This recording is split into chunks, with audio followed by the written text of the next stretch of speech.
Dilaporkan Dena Devanka, kini Jonathan Frizzy lapor balik istri, klaim dapat perlakuan KDRT. Rumah tangga Jonathan Frizzy dengan Dena Devanka kini berada di ujung tanduk. Bahkan babak baru perseteruan keduanya kini dimulai. Jika Dena Devanka sebelumnya melaporkan sang suami Jonathan Frizzy ke polisi atas dugaan kekerasan dalam rumah tangga, kini giliran Jonathan Frizzy balik melaporkan hal yang sama.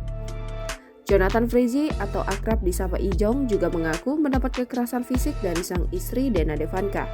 Bahkan hal tersebut dibenarkan oleh sang paman Benny Simanjuntak. Mengenai ini, Benny juga menjelaskan tindakan penganiayaan yang dilakukan oleh Dena Devanka. Benny mengatakan keponakannya itu dipukul oleh Dena tanpa sebab. Kaget saat mendapatkan hal itu, Jonathan Frizzy mencoba untuk membela diri. Ia langsung menghalau pukulan yang dilayangkan oleh Dena Devanka. Meski begitu, Jonathan Frizzy enggan untuk membeberkan permasalahan rumah tangganya hingga terjadi tindakan diduga KDRT. Kendati demikian, Jonathan tidak mau masalah rumah tangganya dengan Dena Devanka dibesar-besarkan. Bukan tanpa sebab, aktor berusia 39 tahun ini tak mau ranah pribadinya menjadi konsumsi publik.